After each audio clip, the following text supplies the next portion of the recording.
ഇപ്പം വുമന്റെ ബോഡിയിൽ വരുന്ന ചേഞ്ചസ് ഓഫ് കോഴ്സ് കൂടുതലാണ് മെന്നിന്റെ ബോഡീസിൽ വരുന്ന ചേഞ്ചസിനേക്കാളും. അപ്പൊ അത് നമ്മൾ മെയിൻറ്റെയിൻ ചെയ്യാന്ന് പറഞ്ഞാൽ അത് ചെറിയ കാര്യമല്ല.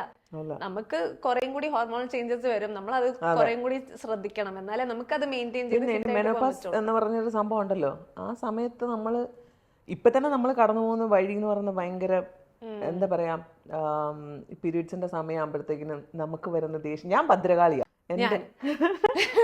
എന്റെ ചേട്ടായിക്കൊക്കെ അറിയാം. ആദ്യമൊന്നും അത് അറിയില്ലായിരുന്നു എന്താന്ന്. ഇപ്പൊ ഞാൻ ദേഷ്യം പറഞ്ഞു ചോദിക്കും, ഇന്ന് ഡേറ്റ് ഒക്കെ അറിയോ ഞാൻ ചോദിക്കും. പിന്നെ എന്റെ മോൻ 10th പഠിക്കുന്നത്. അപ്പം അവനോട് ഒരു പ്രാവശ്യം അവൻ പറഞ്ഞു, എന്ത് അമ്മ ഇങ്ങനെ ചുമ്മാ, അമ്മ ഇങ്ങനെയൊന്നും അല്ലായിരുന്നല്ലോ. അവൻ ബോർഡിങ്ങിലാണ് പഠിക്കുന്നത്. അപ്പൊ അവധിക്ക് വരുമ്പോൾ പോലും എന്നെ ഇങ്ങനെ ഭദ്രയായിട്ട് കാണുമ്പോൾ അപ്പൊ ചേട്ടായി വിളിച്ചിട്ട് ഇങ്ങനെ പറഞ്ഞു, മോനെ ഇന്നത്. അപ്പം എനിക്കറിയാച്ച.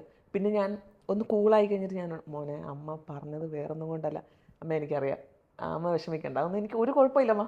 എനിക്ക് ഭയങ്കര ഇപ്പോഴത്തെ ഒരു ജനറേഷന്റെയും കൂടെ ഒരു അല്ലേ. പക്ഷെ ഇപ്പൊ ഞാൻ ആലോചിക്കുന്നത്, ഇപ്പൊ നമ്മളെ ഹാൻഡിൽ ചെയ്യാം. പക്ഷെ ഈ മെനോപോസിലോട്ട് അടുക്കുമ്പം നമ്മളെ ഹാൻഡിൽ ചെയ്യാൻ പറ്റാത്തൊരു സിറ്റുവേഷൻ ആയിരിക്കും അത്.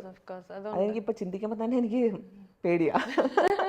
അല്ല, വുമൻ നമ്മൾ ഗോ ത്രൂ ചെയ്യുന്ന ഓരോ ഫേസ്, ഇപ്പം പീരിയഡ്സ് അല്ലാതെ തന്നെ ഈ പറയുന്ന പോലെ മെനോപോസ്, അല്ലെങ്കിൽ ചിലപ്പോൾ പീരിയഡ്സ് അറിയാതെ ഈ ക്ലൈമറ്റ് ചേഞ്ചിൽ സ്കിപ്പ് ആകും.